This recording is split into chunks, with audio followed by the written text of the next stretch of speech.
Citizens को जरूरी उपकरण दिए जा चुके हैं। वयोश्री योजना के तहत आज यहां भी अनेक हमारे सीनियर सिटीजन को, बुजुर्गों को उपकरण देने का सौभाग्य और उनके आशीर्वाद प्राप्त करने का सौभाग्य आज इस पवित्र नगरी में मुझे मिला है।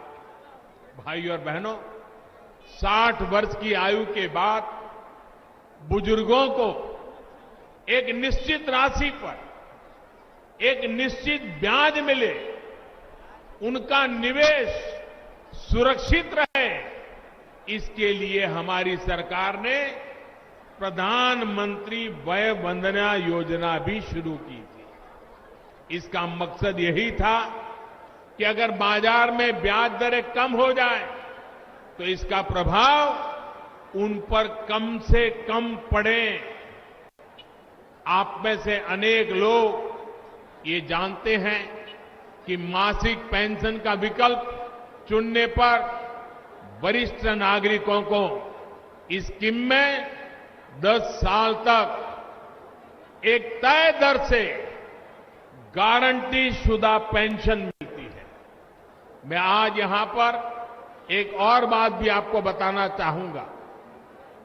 सामान्य रूप से हमारे सीनियर सिटीजन या जिनको पेंशन मिलती है, ऐसे नागरिक सैलरी क्लास रिटायरमेंट के बाद अपने पैसे बैंक में जमा कर देते हैं और जमा करने के बाद उसके ब्याज से अपना गुजारा चलाते हैं। लेकिन कभी कभी बैंकों में संकट आ जाता है, बैंक डूब जाती है, कुछ कारोबारी धोखा कर देते हैं और कभी कभी हमारे इन सीनियर सिटीजन्स के मेहनत की कमाई के पैसे डूब जाते हैं। इस बार पार्लियामेंट में गरीबों की चिंता करने वाली, बुजुर्गों की चिंता करने वाली,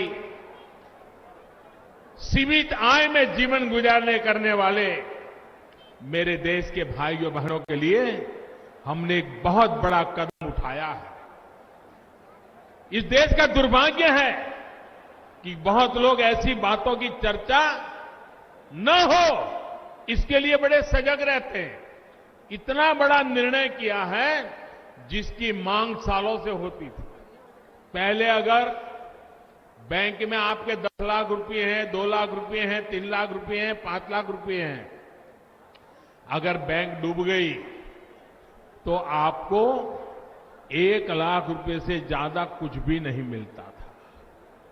हमने नियम बदल दिया और अब 1 लाख की जगह पे 5 लाख कर दिया। इसका मतलब हुआ कि करीब करीब 99% जिनके पैसे बैंकों में होते हैं वो सुरक्षित हो गए। अब उनके प्रति कोई संकट नहीं आएगा। ये काम इस बजट में हमने कर दिया है और इसके कारण बैंकों के प्रति विश्वास भी बढ़ेगा। इसके कारण सामान्य व्यक्ति अपने पैसे कहीं साहूकार के यहां रखने के बजाय बैंक में रखने के लिए आगे आएगा। भाइयों बहनों, ऐसे अनेक कदम हैं। उसी प्रकार से पेंशन के विषय में, इंश्योरेंस के विषय में पहले पॉलिसी बहुत कम अवधि के लिए खुलती थी, लेकिन 2018 में इसको 31 मार्च 2020 तक बढ़ा दिया गया। सिर्फ अवधि नहीं बढ़ाई बल्कि मासिक पेंशन को भी 10,000 रुपये प्रति माह कर दिया गया है। मुझे संतोष है कि आज इस योजना का लाभ 3.25 लाख से ज्यादा सीनियर सिटीजन उठा रहे हैं। साथियों, परिवार के साथ साथ बुजुर्गों का ध्यान रखने का दायित्व समाज का भी है, सरकार का भी है। इसी दायित्व बोध को समझते हुए पूरी संवेदनशीलता के साथ हमारी सरकार काम कर रही है। योगी जी की सरकार काम कर रही है। जिन लोगों ने अपना पूरा जीवन अपने परिवार और देश को आगे बढ़ाने में लगाया है, उन्हें किसी भी तरह की परेशानी न हो, इसका हम पूरा ध्यान रख रहे हैं। बीते कुछ समय में सरकार ने जो फैसले लिए हैं, जो अन्य योजनाएं शुरू की हैं, उनसे भी उन्हें लाभ हो रहा है। बीते 5-5.5 वर्षों में वरिष्ठ जनों का इलाज का खर्च पहले की अपेक्षा बहुत कम हुआ है। जन औषधि केंद्रों में तमाम दवाइयों की कीमत बहुत कम हुई है। वहीं हार्ट, स्टेंट और घुटनों के ऑपरेशन से जुड़ा सामान 70-80% तक सस्ता किया गया है।